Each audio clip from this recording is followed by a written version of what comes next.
We will be talking about the Saudi prince visit, but let's start with tariffs. Are we staring down the barrel of a global trade war? I am very worried about this, and I'm concerned that it's easy to start these wars and it's quite difficult to finish them.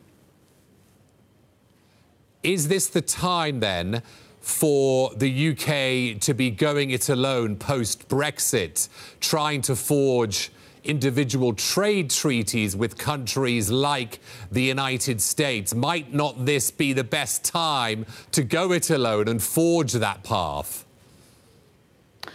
I think the best thing for us to do is to remain in the customs union, and that's what our policy is.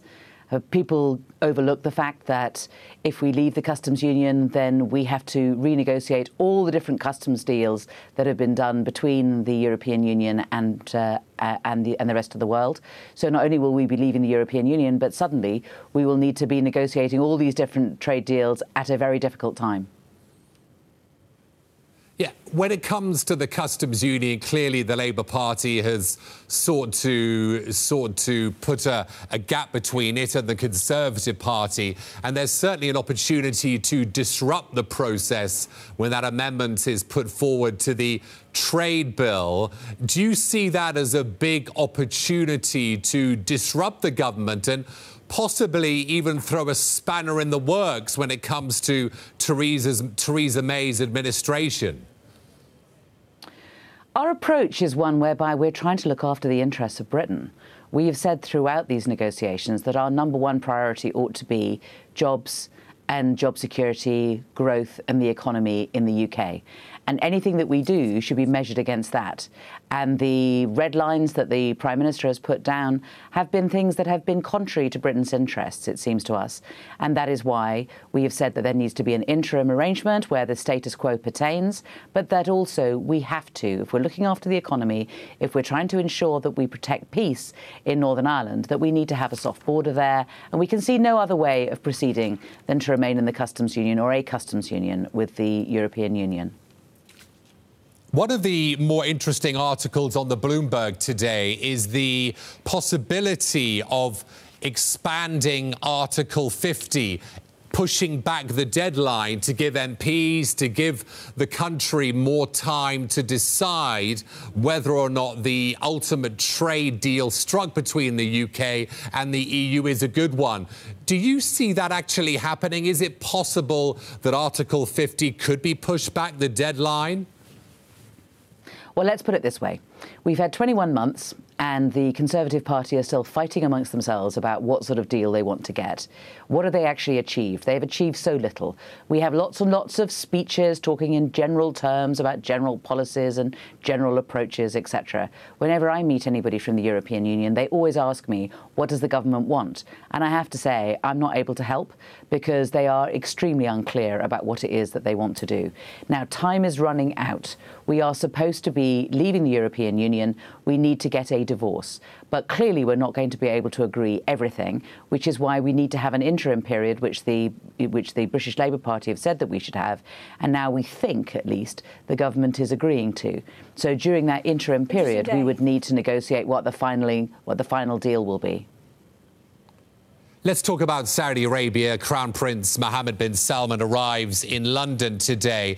Now, the UK government has said it'll raise concerns over human rights and the war in Yemen. But for you, that's not enough, is it? Yeah, I know it's all very interesting that they say that they're going to raise these concerns behind closed doors, but let's look at the facts. The fact is that this war has been going on since 2015. There have been bombing raids by Saudi Arabia every 93 minutes since the war began. There are children dying every 10 minutes as a result of diseases that can be fought. And yet, the Saudis continue to bomb. They bomb civilian targets, and they are also closing the ports, closing the airport, and not allowing vital goods to get into Yemen. It is the worst humanitarian crisis in the world at the moment, and we play a part because we are selling arms to them. We also play a part in that we are supposed to be holding the pen at the Security Council. It is our responsibility to put a peace deal before the Security Council. Now, there was something that was drafted about 18 months ago. It was pulled from the table, and we've not seen anything since. So we're not doing our job properly in terms of finding a peace, and we continue to sell arms to Saudi Arabia in the current circumstances, where at least on the face of it, it looks like the Saudis are responsible for breaches of international humanitarian law by focusing on civilian targets. Shouldn't we, though, be trying to promote the change that the Crown Prince is pushing forward? He's allowing women to drive from June this year. You've got this target for women to make up a third of the Saudi workforce by 2030. You've got a move to develop sectors such as health, education, infrastructure and tourism. Shouldn't we be giving him the opportunity to paint his vision to try and implement these changes? Look, our relationship with Saudi Arabia is an important one. They're important friends. But friends should speak the truth to each other. And we should certainly be speaking the truth in relation to Yemen. But we also need to see this in the round. You know, all new leaders of Saudi Arabia we are told are reformers. And of course we should be pleased that at some time in the future women will be allowed to drive in Saudi Arabia. They're allowed to drive in the rest of the world. But there are a number of other things that need to be considered as well. For example, what about the Saudi Arabians' funding of jihadi groups in Syria? What about the fact that they inveigled the Prime Minister of Lebanon into Saudi Arabia? He was beaten up, he was put on live television and told that he had to resign. What about the fact that the number of executions have been doubled in the last 6 months since the prince took over? What about the fact that I think it was 30 or 40 of those leading members of the regime were arrested and held in custody until they handed over large amounts of money? Now, we do have to see all of this as one picture. And although there is a big PR exercise going on at the moment about what a reformer the prince is, there are certainly a number of major blots on his copybook. On the subject of a PR exercise, my final question is on North Korea. According to South Korea, it's willing to give up its nuclear weapons if the safety of Kim Jong-un's regime is guaranteed.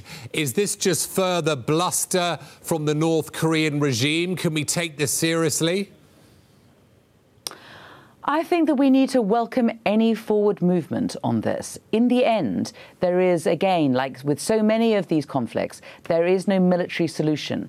It has to be dealt with by way of talking. We need to find a political solution. And so any positive move from North Korea ought to be welcomed. But clearly, we have heard a great deal of promises from North Korea in the past, and they haven't delivered.